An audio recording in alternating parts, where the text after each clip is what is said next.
মামুনুল হক জেলে আছে, এতে আমাদের কষ্ট নাই, কিন্তু এইভাবেই মামুনুল হককে জিজ্ঞাসা করা হয়েছে, তাদের কথা মতো যদি মামুনুল হক সিগনেচার করে 1 ঘন্টার ভিতরে আমার ভাইয়েরা বের করে দিবে।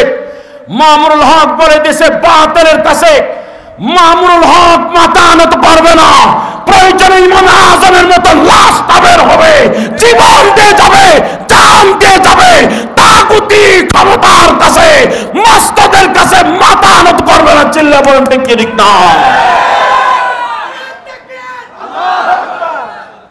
লক্ষ লক্ষ মানুষ জীবন দিতে দ্বীনের জন্য পরোয়া করবে না। কথা বলেন ঠিক কি ঠিক না?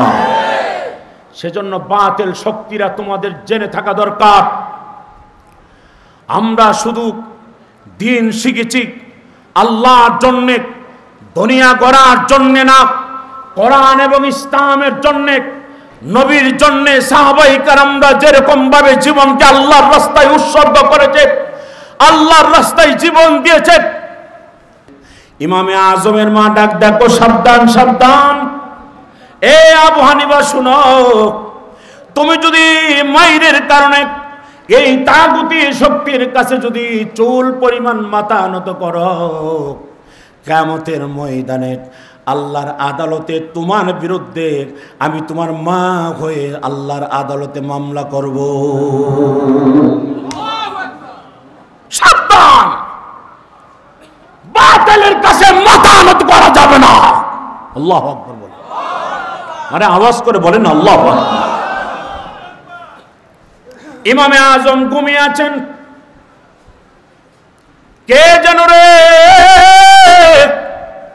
জেলখানার ভিতরে একটা আয়াতে কারিমা পড়ে, কে যেন সুন্দর কণ্ঠে, সুললিত কণ্ঠে, মিষ্টি কণ্ঠে একটা আয়াত পড়তেছেন, ইয়া আইয়াতুহান নাফসুল মুতমাইন্নাহ ইরজিই ইলা রাব্বিকি রাদিয়াতাম মারদিয়াহ ফাদখুলি ফি ইবাদি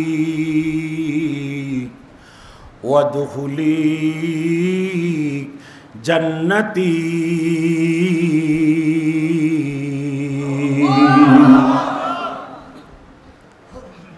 ইমামে আজম ঘুম থেকে চমকে উঠলেন, ঘুম ভেঙে গেল।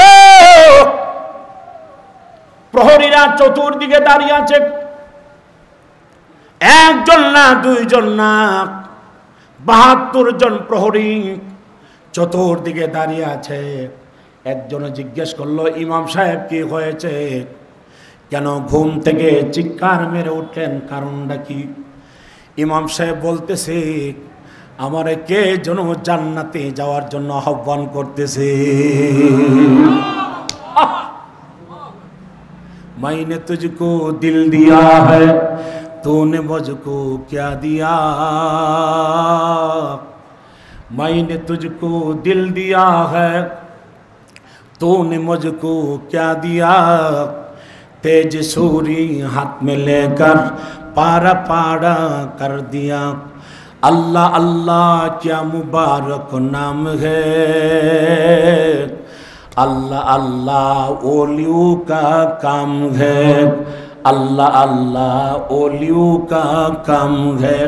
मुसलमान भाईरा আমার এইরকম আল্লাহওয়ালা জানা আছে, আব্দুল সত্তার রহমাতুল্লাহি আলাইহির মতো আল্লাহওয়ালা যারা বিদায় হয়ে গেছে, এরা আর কোনোদিন এই সমাজে আসবে না, কিন্তু এদের এই রেখে যাওয়া স্মৃতিটুকু কিয়ামত পর্যন্ত থাকবে। এই স্মৃতিটুকুকে যারা জীবন দেয়া, জান দিয়া, মাল দিয়া ভালোবাসবে, আল্লাহ বলেন ওই মুমিনদের সঙ্গে আমি আল্লাহ তাদেরকে জান্নাতে রাখবো।